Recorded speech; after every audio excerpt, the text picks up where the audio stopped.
അട്ടപ്പാടിയിൽ യുവാവിനെ കഴുത്തറുത്തു കൊന്നു. ജാർഖണ്ഡ് സ്വദേശി രവിയാണ് കൊല്ലപ്പെട്ടത്. കൊലപാതകം നടത്തിയതായി കരുതുന്ന അസം സ്വദേശി നൂറിൻ ഇസ്ലാം ഒളിവിലാണ്. സുഹൃത്തുക്കൾ തമ്മിലുള്ള തർക്കമാണ് കൊലപാതകത്തിൽ കലാശിച്ചത്. പ്രസാദ് ഉറുമ്പിശ്ശേരിയാണ് വിവരങ്ങളുമായി ചേരുന്നത്. പ്രസാദ്, എന്താണ് വിവരങ്ങൾ? ഇപ്പോൾ കുറച്ചുകൂടി വ്യക്തതയുള്ള വിവരങ്ങൾ ലഭ്യമായിട്ടുണ്ട്. ഒന്ന്, ഈ കൊല്ലപ്പെട്ട ജാർഖണ്ഡ് സ്വദേശിയായിട്ടുള്ള രവിയും അദ്ദേഹത്തിന്റെ ബന്ധു കൂടിയായിട്ടുള്ള രാജേഷുമാണ് ഈ പറയുന്ന തോട്ടത്തിൽ വർഷങ്ങളായി അവിടെ ജോലി ചെയ്തിരുന്നത്.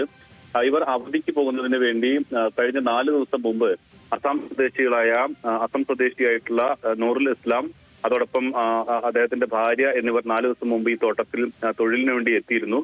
ഇന്ന് രാവിലെ ഈ രവിയുടെ ബന്ധുവായിട്ടുള്ള രാജേഷ് തോട്ടത്തിൽ കുരുമുളക് പറിക്കുന്നതിന് വേണ്ടി പോയി. അതോടൊപ്പം തന്നെ മറ്റു 3 പേരും, അസം സ്വദേശികളായ 2 പേരും കൊല്ലപ്പെട്ട രവിയും മറ്റൊരു സ്ഥലത്തേക്ക് ആട് മേയ്ക്കുന്നതിനും മറ്റുമായി പോയിരുന്നു. വൈകുന്നേരം രാജേഷ് 5 മണിയോടുകൂടി രാജേഷ് തിരികെ എത്തുമ്പോഴാണ് ഈ മറ്റു 3 പേരെയും കാണാനില്ല എന്നുള്ളത് വ്യക്തമാകുന്നത്. അവരെ തെരഞ്ഞു പോകുന്ന സമയത്താണ് ഈ ആടിനെയും അതോടൊപ്പം തന്നെ കൊല്ലപ്പെട്ട രീതിയിൽ രവിയെയും കണ്ടെത്തുന്നത്. അതോടൊപ്പം മറ്റു 2 പേരും ആ സമയത്ത് ഒളിവിൽ അവരെ കാണാനുണ്ടായിരുന്നില്ല. ഉടൻ തന്നെ പോലീസിൽ വിവരം അറിയിക്കുകയും മറ്റു 2 പേർക്കായി തിരച്ചിൽ നടത്തുകയും ചെയ്തിട്ടുണ്ട്. പക്ഷെ 2 പേരെയും കണ്ടെത്താൻ കഴിഞ്ഞിട്ടില്ല എന്നുള്ളതാണ് പോലീസ് പറയുന്നത്. എന്താണ് കൊലപാതകത്തിലേക്ക് നയിച്ചതെന്ന് സംബന്ധിച്ച് ഇപ്പോഴും വ്യക്തത വന്നിട്ടില്ല. രാജേഷും രവിയും നാട്ടിലേക്ക് പോകാൻ നിന്നതാണ്.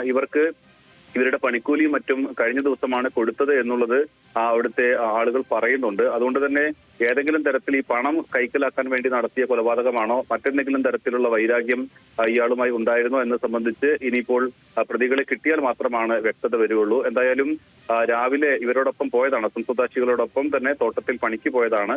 അവിടെ വെച്ചാണ് രവിയെ കൊലപ്പെടുത്തുന്നത്. ശരി പ്രസാദ്.